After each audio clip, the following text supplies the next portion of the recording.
S, ಇದು ಇಂದು ನಿನ್ನೆ ಕಥೆಯಲ್ಲ, 3-4 ತಿಂಗಳಿಂದ ಇಂತಹ ಪರಿಸ್ಥಿತಿ ಅನ್ನೋದನ್ನ ಅವರು ತಮ್ಮ ಚಿತ್ರಣ ಹೇಗಿದೆ ಅಂತ ಹೇಳ್ತಾ ಇದ್ರು.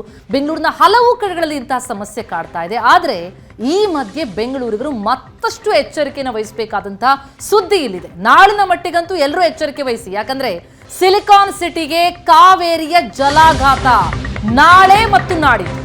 ಬೆಂಗಳೂರಿನಲ್ಲಿ ಕುಡಿಯೋದಕ್ಕೆ ನೀರು ಸಿಗಲ್ಲ, ಈಗಲೇ ತುಂಬಿಸಿಟ್ಕೊಳ್ಳಿ. ಬೇಕಾದಷ್ಟು ನೀರನ್ನ ಈಗಲೇ ಸಂಗ್ರಹಿಸಿಟ್ಕೊಳ್ಳಿ. ವೃಥಾ ಖರ್ಚು ಮಾಡಬೇಡಿ, ಯಾಕಂದ್ರೆ ನಾಳೆ ಬೆಂಗಳೂರಿಗೆ ನೀರಿನ ಪೂರೈಕೆ ಸಂಪೂರ್ಣ ಬಂದ್ ಆಗ್ತಾ ಇದೆ. ಬಿಡಬ್ಲ್ಯೂಎಸ್ಎಸ್ಪಿಯ ತುರ್ತು ನಿರ್ವಹಣಾ ಕಾರ್ಯದ ಎಫೆಕ್ಟ್ ಇದೆ. ನಾಳೆ ನಾಡಿದ್ದು ಬೆಂಗಳೂರಿಗೆ ನೀರು ಪೂರೈಕೆಯನ್ನು ಸಂಪೂರ್ಣ ಬಂದ್ ಮಾಡಲಾಗ್ತಾ ಇದೆ. ನಾಳೆ ಬೆಳಗ್ಗೆ 6 ಗಂಟೆಯಿಂದ ನಾಡಿದ್ದು ಬೆಳಗ್ಗೆ 6 ಗಂಟೆಯವರೆಗೆ ನೀರು ಬರಲ್ಲ. ಬೆಂಗಳೂರಿನ ಸುಮಾರು 35 ಬಡಾವಣೆಗಳಲ್ಲಿ ನೀರು ಇರೋದಿಲ್ಲ. Nandini layout, BHEL layout, Mallathahalli, NGEF layout, Mysuru ರಸ್ತೆ, ಶಿರ್ಕೆ ಭಾಗ ಅಂದ್ರೆ ಕೆಂಗೇರಿ ಭಾಗ, ಶಿವಣ್ಣ ಲೇಔಟ್, ಪ್ರಶಾಂತ್ ನಗರ, ತಿಮ್ಮೇಹಳ್ಳಿ, ಗೋವಿಂದರಾಜ ನಗರ, ದಾಸರಹಳ್ಳಿ, ಬಸವೇಶ್ವರ ಲೇಔಟ್ ಸೇರಿದ ಹಾಗೆ 35 ಏರಿಯಾಗಳಲ್ಲಿ ನೀರು ಇರೋದಿಲ್ಲ. ನಾಳೆ ನಾಡಿದ್ದು ಎಚ್ಚರಿಕೆಯಿಂದ ಇರಬೇಕು ಬೆಂಗಳೂರಿನ ಜನ. ಇವಾಗ ಇನ್ನಷ್ಟು ಡೀಟೇಲ್ಸ್ ಕೊಡ್ತಾರೆ ನಮ್ಮ ಪ್ರತಿನಿಧಿ ಸ್ವಸ್ತಿಕ್ ಕನ್ಯಾಡಿ ಫೋನ್ ನಲ್ಲಿದ್ದಾರೆ. ಸ್ವಸ್ತಿಕ್, ಕಳೆದ 2-3 ತಿಂಗಳಿಂದ ನೀರಿನ ಸಮಸ್ಯೆ ಇತ್ತು, ಆದ್ರೆ ಫೆಬ್ರವರಿ ತಿಂಗಳಲ್ಲಿ ಜಾಸ್ತಿ ಕಾಡ್ತಾ ಇದೆ. ಅದರಲ್ಲೂ ಇವಾಗ 2 ದಿನ ನೀರು ಬರಲ್ಲ ಅಂತ ಹೇಳ್ತಿದ್ದಾರೆ. ಈಗ 2 ದಿನ ನೀರು ಬರದೇ ಇರೋದಕ್ಕೆ ಏನ್ ಕಾರಣ? ಆಲ್ಟರ್ನೇಟಿವ್ ವ್ಯವಸ್ಥೆ ಏನ್ ಮಾಡ್ಕೋಬೇಕು ಜನ? ಎಸ್ ಭವನ, ಕಳೆದ ಒಂದಿಷ್ಟು ದಿನಗಳಿಂದ ಅಂದ್ರೆ ಕಳೆದ 3-4 ತಿಂಗಳಿಂದ ಅಂತ ಹೇಳ್ಬೋದು, ಮಳೆಗಾಲ ಮುಗಿದ ನಂತರ ಇಡೀ ಬೆಂಗಳೂರಿನಲ್ಲಿ ಸಿಲಿಕಾನ್ ಸಿಟಿಯಲ್ಲಿ ನೀರಿನ ಪ್ರಾಬ್ಲಮ್ ಕೇಳಿ ಬರ್ತಾ ಇರುವಂತದ್ದು. ಬೇರೆ ಬೇರೆ ಭಾಗಗಳಲ್ಲಿ ಬಹಳಷ್ಟು ದೊಡ್ಡ ಸಮಸ್ಯೆ ಇದೆ.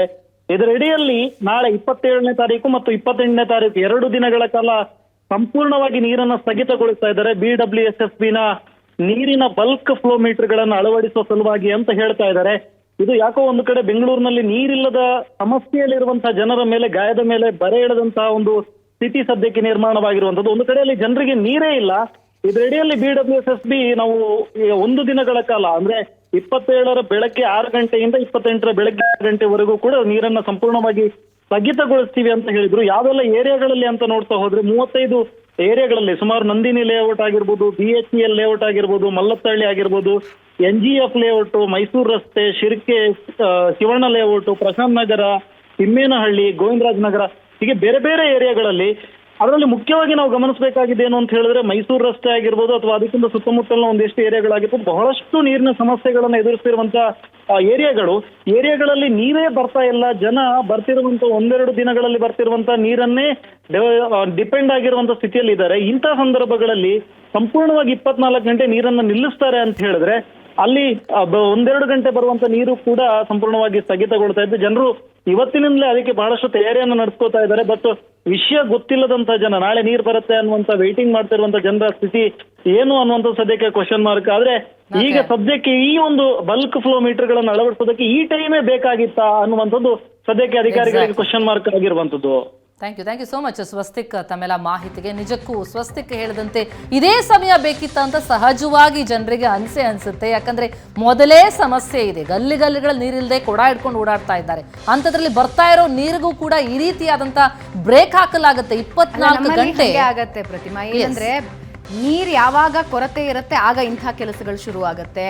ಮಳೆ ಆಗೋವಾಗ ಆಗ ಪೈಪ್ ಲೈನ್ ಕ್ಲೀನಿಂಗ್ ಕೆಲಸ ಆಗತ್ತೆ, ಯಾಕಂದ್ರೆ ಟೈಮ್ ಇರ್ಲಿಲ್ಲ ಅಂತ. ನಮ್ಮಲ್ಲಿ ಮುನ್ನೆಚ್ಚರಿಕೆ ಇಲ್ಲ. ಅದು ಬೆಂಕಿ ಬಿದ್ಮೇಲೆ ಬಾವಿ ತೋಡೋದು ಅಂತಾರಲ್ಲ, ಅದೇ ಸಮಸ್ಯೆಗಳೀಗ ಕಾಡ್ತಾ ಇರುವಂಥದ್ದು. ಬರೀ ಬೆಂಗಳೂರಿನ ಕತೆ ಅಷ್ಟೇ ಅಲ್ಲ, ಇದು ಜಿಲ್ಲೆಗಳಲ್ಲೂ ಈ ರೀತಿಯ ಜಲಕ್ಷಾಮ. ಅದರಲ್ಲೂ ದಾವಣಗೆರೆಯಲ್ಲಿ ಎಂತಹ ಪರಿಸ್ಥಿತಿ ಅಂತಂದ್ರೆ ಏಷ್ಯಾದ 2ನೇ ಅತಿ ದೊಡ್ಡ ಕೆರೆ ಅಂತ ಅನಿಸ್ಕೊಳ್ಳುವಂತ ಕೆರೆಯ ಒಡಲು ಖಾಲಿಯಾಗಿದೆಯಂತೆ. ಪರಿಸ್ಥಿತಿ ಹೇಗಿದೆ ಹೇಳ್ತೀವಿ, ಒಂದು ಕ್ವಿಕ್ ಬ್ರೇಕ್ ಆಗುತ್ತೆ.